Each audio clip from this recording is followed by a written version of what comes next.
I just saw someone in the woods. Okay, very good. We're freaked. Who's there? Whoever you are, this isn't funny at all. The demons are an integral part of the story of Little Hope. It's the crux of a lot of the things that happen, and that informs a large part of what we're doing. The starting point for each of the demons was the style of execution. They're based on a character that gets killed. That then informs how the character behaves, how it moves, how it sounds, and those are all brought together to give us that convincing, terrifying demon. In order to make convincing demons, you need to ground them in nature. So what we do is we use our understanding of anatomy and our deep understanding of biomechanics and the principles of the way things move and the way things actuate, and we apply this to the demon design. We obviously start with the production design. The production design is a drowned demon. What we need to do then is look for extra reference. We have to look at stuff like autopsies. We'd look at what happens to the skin when it gets exposed to water for a long time. We have to look at creatures from underwater. We look at various types of fish. Loads of images and real-world reference helps, although it's slightly gruesome. This particular demon we're looking at is the one that's been hung.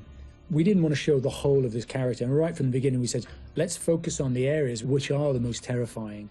And so the overall silhouette of the character was to be like this twisted rope. Her limbs had coiled, and so we were exaggerating the metaphor of this hanging. 1,000 years of being trailed along the ground, it had worn away her feet, the bones being worn down, the nails being broken off. She'd been in pain for a long time. The most key of all of the elements was the face and how we framed that, and that was that broken, twisted neck, one eye remaining, a tear coming out because it's that last remains of her soul. The noose was digging into her neck, and her tongue was actually so bloated and grown that that actually became a feature for us in the game, that tongue actually becomes a grapple to get hold of some of the characters. To animate a demon, we would start with looking at how they walk or move forward. Some of them are dragging themselves, and then also how they would attack their victims, just flesh out the layout and the choreography of it.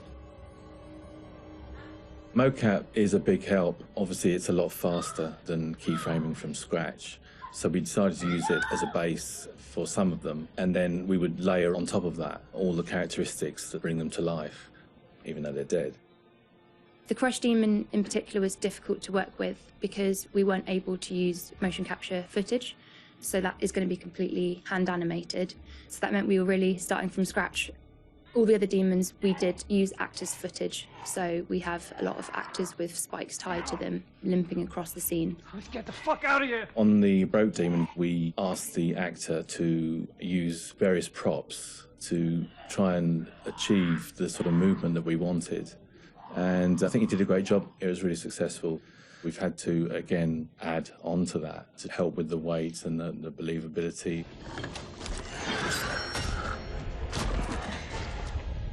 We take our initial cues for the sound of the demons from the visuals, and they look fantastic. But then we have to take the sound of the demons beyond the visuals to give them a really strong otherworldly presence. We need each of the demons to be individually recognisable whilst maintaining that uncomfortable unfamiliarity for the player. What is that thing? So at distance you might hear the chains clanking or the vocal screams. But when you get close up to the demons, you hear lots of detail, the cracking of skin, the creak of the chains, the breaths or the sound of the icky vomit. We really want the player to feel the breath through the sound of the demon on their face.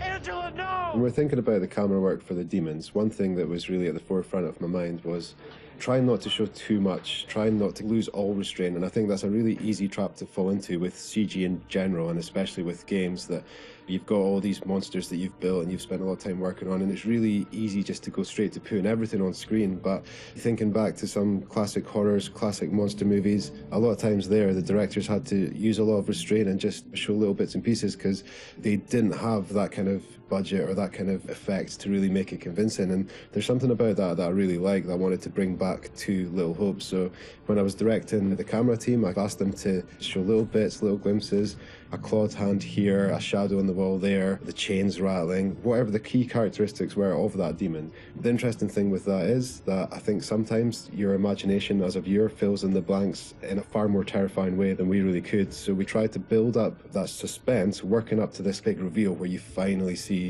full on in the light, this thing that's been hunting you down in all its gross, horrific glory. With the demon scenes, lighting definitely had a key part to play as well. It had to work complementary to what we wanted to do with the cameras, but also there's some very specific things you can do with lighting that really lent itself to this task. So one of the big ones was the use of silhouettes. The demons have really interesting form and really interesting shapes. They're very unusual, you know, these humanoid creatures all distorted, and we wanted to use that without revealing too much. So quite often we tried to use backlighting, or the fog that's present all through Little Hope is a really useful tool for silhouettes, as you can have this nice separation with a brighter background and then have the creature dark in the foreground. It was a nice way to make them feel even more gross than they really were. The Little Hope narrative is extremely multi-layered, and the demons not only represent the tortured souls of the characters, but they also represent the psychological trauma that humans can obtain through witnessing traumatic events. So when the game opens in the prologue and the main character is witnessing these traumatic events, we underscore this with really strong male Gregorian choir, which we use later in the game when the demons are attacking, to really strengthen and reference that psychological trauma with the tormented souls of the characters. Run! Now! The broken demon's the most terrifying because of the way it moves. It's really unsettling because you can't anticipate where it's going to go next. All the limbs are breaking and it's all moving in a really erratic way. So if you were to try and escape from it, you wouldn't know where to go because it might go there or it might go over here. So that's the most terrifying in terms of unpredictability, I suppose, and having a deep effect on your psyche.